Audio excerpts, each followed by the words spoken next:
देखिए हर खबर यहीं पर। सब्सक्राइब कीजिए TV9 भारतवर्ष।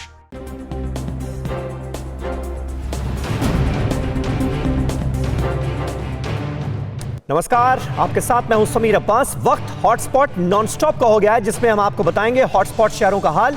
लेकिन सबसे पहले हॉटस्पॉट हेडलाइंस। सबसे पहले हॉटस्पॉट नंबर 1, मुंबई के बाद 20,000 से ज्यादा मरीजों की संख्या। अब तक 734 लोगों ने दम तोड़ा। हॉटस्पॉट नंबर 2, अहमदाबाद में 8,400 के पार मरीजों की संख्या। अब तक 524 लोगों की जान गई। हॉटस्पॉट नंबर 3, दिल्ली में 9,700 के पार कोरोना मरीजों की तादाद। अब तक 148 लोगों की जान गई। हॉटस्पॉट नंबर 4, चेन्नई में 6,700 के पार मरीजों का आंकड़ा। अब तक 54 लोगों ने दम तोड़ा। हॉटस्पॉट नंबर 5, जयपुर में 1,500 से ज्यादा लोग संक्रमित। अब तक 66 लोगों की हो चुकी है मौत। हॉटस्पॉट नंबर 6, इंदौर में 2,500 के पार मरीजों की तादाद। अब तक 101 लोगों की जान गई। हॉटस्पॉट नंबर 7, आगरा में 810 हुआ मरीजों का आंकड़ा। अब तक 27 लोगों ने दम तोड़ा। हॉटस्पॉट नंबर 8, कोलकाता में 1,311 लोग कोरोना संक्रमित। अब तक 160 लोगों की जान जा चुकी है। हॉटस्पॉट नंबर 9, जालंधर में 207 हुआ मरीजों का आंकड़ा। अब तक 5 लोगों की जान गई। और हॉटस्पॉट नंबर 10, हैदराबाद में 1,000 के करीब मरीजों की तादाद। अब तक 23 लोगों ने दम तोड़ा। हॉटस्पॉट हेडलाइंस के बाद अब देखते हैं हॉटस्पॉट शहरों का हाल नॉनस्टॉप। देश में एक दिन में कोरोना के सबसे ज्यादा केस सामने आए हैं। 24 घंटे में 5,242 लोग संक्रमित हो गए। वहीं 157 लोगों की मौत हुई है। देश में अब कोरोना मरीजों की संख्या 96,169 हो गई। वहीं 3,029 लोग अब तक दम तोड़ चुके हैं।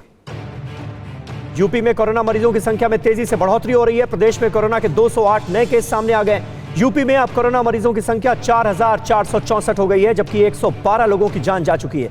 2,636 लोग ठीक भी हुए हैं।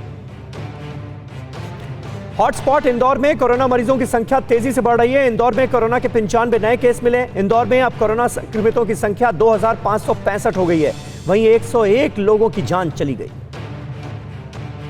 हॉटस्पॉट पुणे में कोरोना से 9 और लोगों की मौत हुई है, जबकि 223 नए केस सामने आए हैं। पुणे में अब तक 4,018 लोग संक्रमित हो चुके हैं, जबकि 206 लोग दम तोड़ चुके हैं। 2,014 मरीज ऐसे हैं जो ठीक हो गए।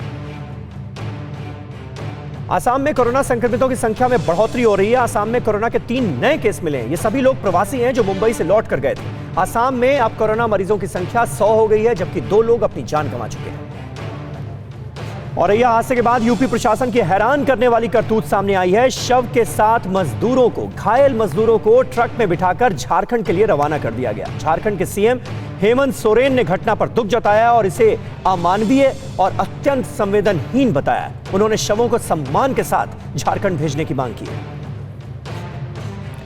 यूपी के हमीरपुर में प्रवासी मजदूर हादसे का शिकार हुए हैं। यहां मजदूरों से भरी बस पलट गई, जिससे 6 लोग घायल हो गए। स्टेट हाईवे पर ड्राइवर को नींद आने के चलते यह हादसा हुआ। बस नोएडा से महोबा जा रही थी। प्रवासी मजदूरों को लेकर एमपी के सीएम शिवराज सिंह चौहान ने ममता बनर्जी को चिट्ठी लिखी है। उन्होंने कहा है कि इंदौर में बंगाल के बड़ी संख्या में मजदूर काम करते हैं और ये मजदूर अब बंगाल जाना चाहते हैं। इसलिए पश्चिम बंगाल की सरकार मजदूरों के लिए श्रमिक स्पेशल ट्रेन चलाए।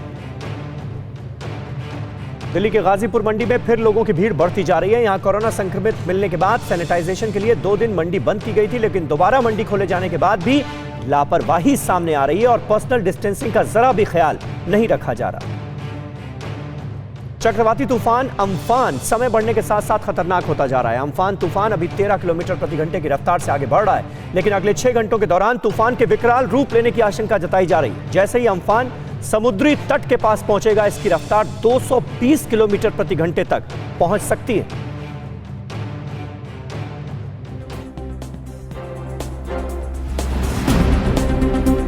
फिक्र आपकी, सोमवार से शुक्रवार रात 9 बजे सिर्फ TV9 भारतवर्ष पर।